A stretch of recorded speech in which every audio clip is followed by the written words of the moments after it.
नांदेड बिदर रोडवर सुकणी गावाजवळ भीषण अपघातामध्ये एकाचा जागीच मृत्यू. उदगीर तालुक्यातील सुकणी गावाजवळ सुरू असलेल्या पुलाच्या कामाजवळ झालेल्या भीषण अपघातात हंडरगुडी येथील संदीप हिरामण कांबळे यांचा जागीच मृत्यू झाल्याची दुर्दैवी घटना घडली आहे.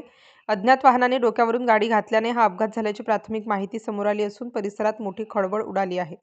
मिळालेल्या माहितीनुसार संबंधित ठिकाणी पुलाचे काम सुरू असून रस्त्याची अवस्था अत्यंत खराब आहे.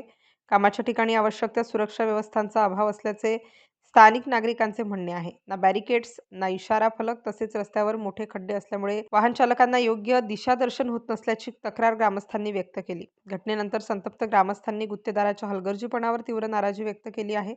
सुरक्षिततेचे नियम पाळले गेले असते तर हा अपघात टाळता आला असता, असा आरोप नागरिकांकडून करण्यात येत आहे. संबंधित ठेकेदार व जबाबदार अधिकाऱ्यांवर कठोर कारवाई करण्यात यावी, अशी मागणीही जोर धरत आहे. दरम्यान या घटनेची माहिती पोलिसांना मिळताच पोलिसांनी घटनास्थळी धाव घेऊन पंचनामा केला असून अज्ञात वाहनाचा शोध सुरू केलाय. अपघाताचे नेमके कारण मात्र तपासाअंती स्पष्ट होणार असले तरी प्राथमिकदृष्ट्या रस्त्यावरील निष्काळजीपणा आणि सुरक्षेचा अभाव यामुळे दुर्घटना घडल्याचा अंदाज व्यक्त केला जातोय. संदीप कांबळे यांच्या अकाली निधनामुळे त्यांच्या कुटुंबावर दुःखाचा डोंगर कोसळला आहे. या घटनेने परिसरातील नागरिकांमध्ये भीती आणि संतापाचे वातावरण निर्माण झाले असून प्रशासनाने तात्काळ दखल घेऊन कामाच्या ठिकाणी आवश्यक सुरक्षा व्यवस्था कराव्यात, अशी मागणी जोर धरत आहे. ही घटना केवळ एका कुटुंबाची शोकांतिका नसून सार्वजनिक कामांमधील सुरक्षेच्या प्रश्नांवर पुन्हा एकदा गंभीर विचार करण्याची गरज अधोरेखित करणारी ठरली आहे.